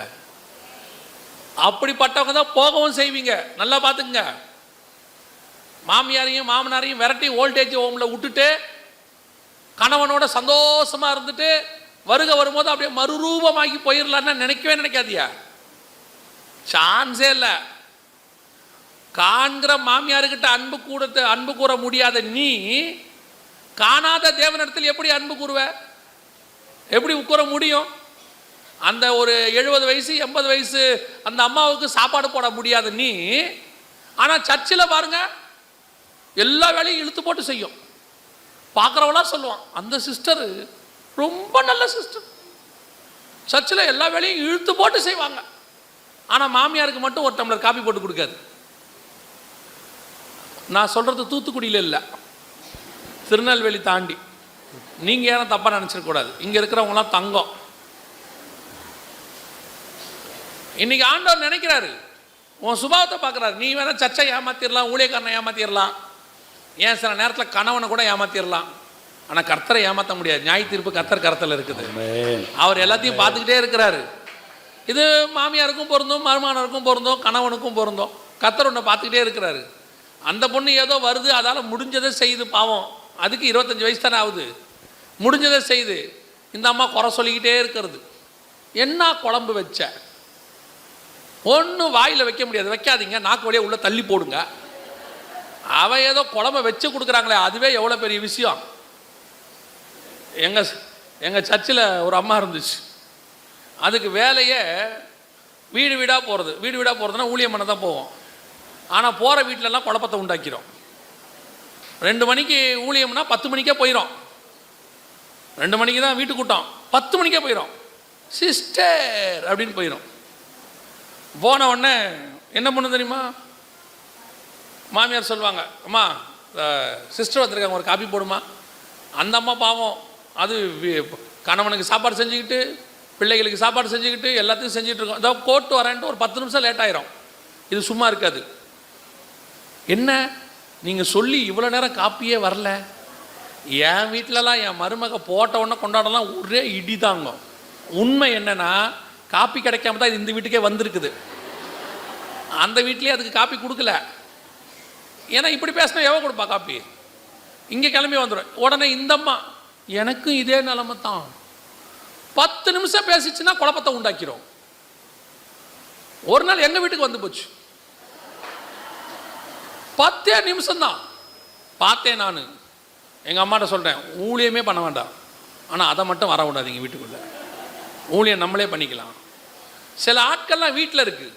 எங்கள் பாஸ்டர் சொல்லுவார், உங்கள் ஊருக்காரர் தான், தூத்துக்குடிக்காரர், பாஸ்டர் சார்ல்ஸ் சார். அவர் சொல்லுவார், ஒரு வீட்டுக்குள்ளே 10 மண்டை ஒன்றா இருக்கலாமா, 2 கொண்டை ஒன்றா இருக்க முடியாதும்பார். அவர் சொல்லுவார், நான் சொல்லலை, அவர் சொல்லுவார். சிலதெல்லாம் வீட்டுக்குள்ளே வந்தாலே குழப்பம், சண்டை, பிரச்சனை, போராட்டம். ஆனால் வசனம் சொல்லுது, நீ ஒரு வீட்டுக்குள்ளே வந்தீங்கன்னா ஆறுதல் வரணும். அந்த வீட்டுக்கு ஆறுதல் கொடுப்பதுக்கு தான் கர்த்தர் உன்னை அனுப்பி வச்சிருக்கிறார். ஏன் உன்னை சிரியால உருவாக்கின ரெபேக்காளை கொண்டு வந்து கானானுக்குள்ள நுழைக்கிறாரு? இவனுக்கு தேவையான ஆறுதல் அங்கே இருக்கு. அதை கொண்டு வந்து கர்த்தர் 3 வருஷம் அவனுடைய சோகத்தை நீக்கக்கூடியவளாக ரெபேக்காள் உள்ளே நுழைந்தார். பாருங்க, அதுக்கப்புறம் அவங்க அம்மாவுடைய நேசத்தை மறந்துட்டான். அந்த அளவுக்கு ரெபேக்காளுடைய நேசம் இருந்து. இன்னைக்கு நாம் எப்படி இருக்கிறோம்? கர்த்தருக்கு 4000 வருஷம் சோகம் இருக்கு. ஆதாமை உண்டாக்கின போது அவருக்கு இருந்த துக்கம் இருக்கு. நோவா காலத்தில் துக்கம் இருக்கு, சவுல் காலத்தில் துக்கம் இருக்கு, இஸ்ரவேல் காலத்தில் துக்கம் இருக்கு. அத்தனை துக்கத்தையும் ஆற்றி தேற்றக்கூடிய ஒரே ஒரு மனவாட்டி சபை புதிய ஏற்பாட்டு மனவாட்டி சபை தான். அதுதான் உங்களையும் என்னையும் கர்த்தர் எதிர்பார்க்கிறார். அதான் வசனம் சொல்லுது, நீ வாழ்க்கைப்பட்ட போது உனக்கு இருந்த நேசம். நாம செய்யறோமா? ஆண்டவருக்கு முன்னாடி உண்மையா இருக்கிறோமா? ஆண்டவரை தேட ஆரம்பிச்ச காலத்தில் இருந்த அன்பு ஆண்டவர் மேல இருக்குதா? யோசித்து பாருங்க. நாம அந்த மாதிரி ஆண்டவரை நேசிக்கிறோமா? உண்மை உள்ளவர்களாக இருக்கிறோமா? எல்லாம் அப்படியே ஒரு 10 வருஷம் ஆக ஆக கொஞ்சம் கொஞ்சமாக அன்பு குறைஞ்சி போகுது. ஆராதனை 9 மணினா 8:55 வந்துடுவோம். அப்போ வண்டி கூட இருக்காது, நடந்து வருவோம், ஓடி வருவோம், பஸ்ஸை பிடிச்சி வருவோம், விறுவிறுக்க வருவோம். ஒரு சிலர்லாம் நாங்கள் சொல்கிறோம் எங்கள் காலத்தில் அப்படியே வரும்போது முதல்ல பாயை போடுவோம், சிலர் சர்ச்சை க்ளீன் பண்ணுவாங்க, அதெல்லாம் இருந்துச்சு. கர்த்தர் பார்த்தாரு, பா இவ்வளோ அன்பாக இருக்கிறாங்களே, இவங்களுக்கு நம்ம ஏதாவது செய்வோம்னு சொல்லி ஆண்டவர் ஆசீர்வதிச்சு அவங்களுக்கு கொஞ்சம் உயர்வு வண்டி கிண்டியெல்லாம் கொடுத்தாருன்னு வச்சுக்கோங்க. அதுக்கப்புறம் 9 மணி ஆராதனைக்கு 9:15 தான். அவங்க பார்த்தீங்கன்னா காருகர்லாம் வாங்கிட்டாங்கன்னா அவங்க விஐபி ஊழியக்காரங்க, விஐபி விசுவாசி ஆயிடுச்சு. அதுக்கப்புறம் கீழே உட்காராது, அதுக்கப்புறம் சேரில் தான். அதுக்கப்புறம் பாஸ்டர் கேட்பார், என்ன லேட்டு போல? எங்கே பாஸ்டர், வர வழியில் பயங்கர டிராஃபிக், வந்துடணும் தான் நினச்சோம், நிர்விசானம். அந்த அந்த கரெக்ட் டயத்துக்கு நான் சபைக்கு போகணுங்கிற வேகம் போயிடுச்சு, அந்த பாசம் போயிடுச்சு. அதுதான் மணவாளன் தேடி ஓடி வந்த பாசம். இன்றைக்கி அது இல்லை. 9 மணிக்குன்னா 9:15, 9:30, 9:45, ஒரு சிலர்லாம் முடிகிற நேரத்துக்கு வராங்க. கவனிச்சுக்கோங்க, கர்த்தர் உங்ககிட்ட எதிர்பார்க்கறது, நீ ஆதியில் கொண்டிருந்த அன்பை விட்டாய். நீ ரட்சிக்கப்பட்ட போது ஆண்டவருக்கு முன்னாடி எப்படி இருந்தீங்க, நீங்கள் அபிஷேகம் பெற்ற போது ஆண்டவருக்கு முன்னாடி எப்படி இருந்தீங்க. அந்நிய பாஷை அந்த வரம் வந்த உடனே போகும்போது வரும்போதெல்லாம் என்ன பண்ணிகிட்டு இருப்போம், பேசிக்கிட்டே இருப்போம். எங்கேயாவது போக சொன்னாங்கன்னா யாருக்கிட்டையும் பேச மாட்டோம், அந்நிய பாஷை பேசிக்கிட்டே போவோம். எனக்கெல்லாம் சைக்கிள் ஓட்டி அந்த காலத்தில் கடைக்கு போக சொல்லுவாங்க, அந்நிய பாஷை பெற்றுட்டேன், வீட்டுக்கு தெரியாது. எங்கேயாவது கடைக்கு போனாங்கன்னா தூரமாக இருக்கிற கடைக்கு தான் போவேன், சைக்கிள் எடுத்துவேன், அந்நிய பாஷை பேசிக்கிட்டே போவேன், அந்நிய பாஷை பேசிக்கிட்டே வருவேன். போயிட்டு வருவேன், 5 நிமிஷம் ஆன மாதிரி தான் இருக்கும். ஏன்னா அதுக்குள்ளே போயிட்டு வந்துட்டோமே. இவங்க கேட்பாங்க, இவ்வளோ நேரமாம்பாங்க. எனக்கு நேரம் போனதே தெரியாது. நேரம் கிடைக்கும் போதெல்லாம் அந்நிய பாஷை பேசுறது. ஊழியத்துக்கு ஒப்பு கொடுத்த புதுசில் பார்க்குறவங்களுக்கெல்லாம் சுவிசேஷம், பார்க்குறவங்களுக்கெல்லாம் ட்ராக்ஸு நாம தான் பண்ணோம், வேறு யாரும் இல்லை.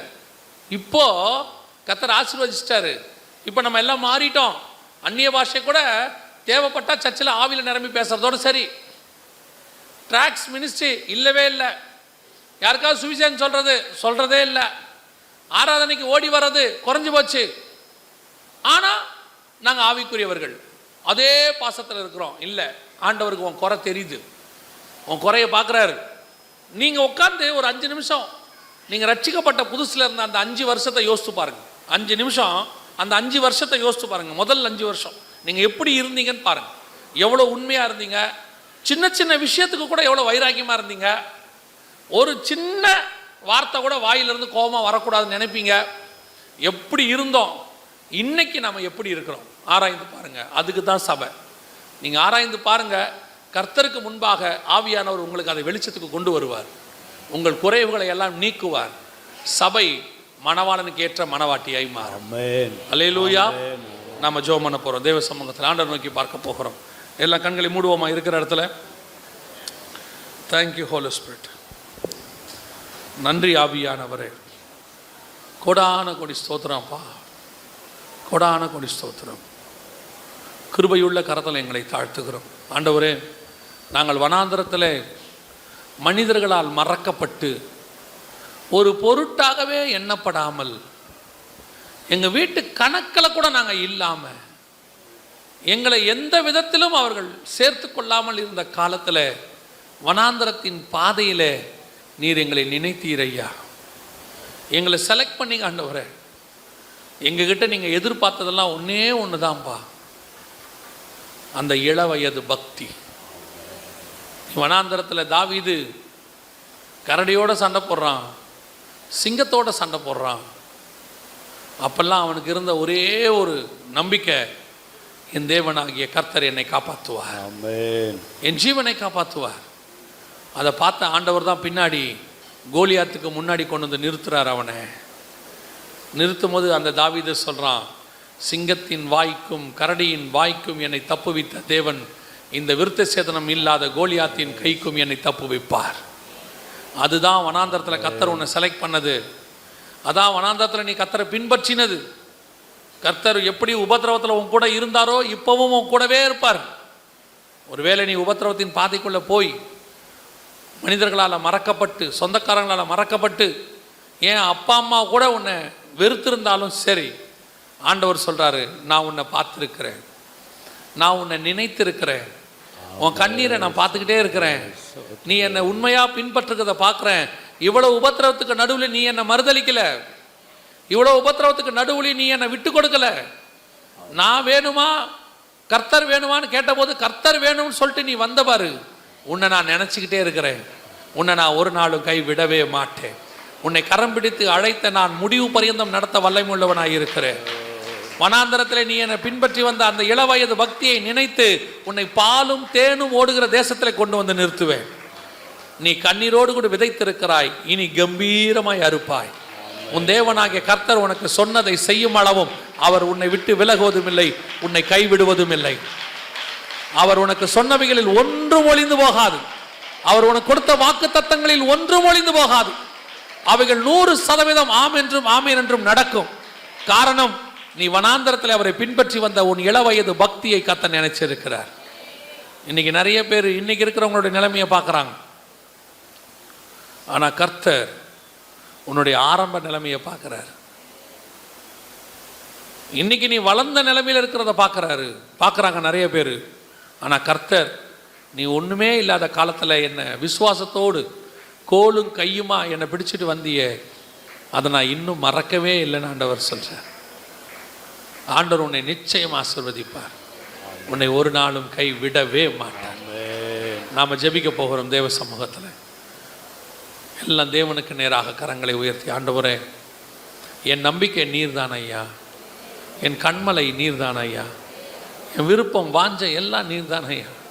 வனாந்தரத்தில் என்னை சுற்றி ஒன்றும் இல்லாமல் இருந்தாலும் கூட எனக்கு எல்லாமே நீங்கள் தான் ஆண்டவரே. ஒப்பு கொடுப்போமா? எங்கள் சர்வ வல்லமை உள்ள ஆண்டவரே, இந்த காலை வேளைக்காய் ஸ்தோத்திரம். ஆண்டவரே, நீர் எங்ககிட்ட இருக்கிற எதிர்பார்க்கிற மிக முக்கியமான குவாலிட்டி, முதல் குவாலிட்டி ஆதி அன்பு. அந்த ஆதி அன்பு எங்களுக்குள்ளே பெருகட்டும் ஆண்டவரே. உங்கள் மேலே இருக்கிற எங்கள் நேசம் நாளுக்கு நாள் வளரட்டும் அப்பா. அது குறையவே கூடாது ஆண்டவரே. அது வளர்ந்து வளர்ந்து உமக்கு முன்பாக நீங்களே எங்களை பார்த்து சொன்னோம், நீ ஆதியில் கொண்டிருந்த அன்பை விடாமல் இருக்கிறாய்ன்னு நீங்கள் சாட்சி கொடுக்கத்தக்கதாக வளரட்டும் ஆண்டவரே. எங்களை ஆராய்ந்து பார்க்கிறோம், எங்கே நாங்கள் தூரமாக இருக்கிறோமோ அதையெல்லாம் குறைத்து உம்மோடு கூட நெருங்கி கிட்டி சேர எங்களுக்கு கிருபை பாராட்டும். ஆசீர்வதியும் இயேசுவின் நாமத்தில் பிதாவே.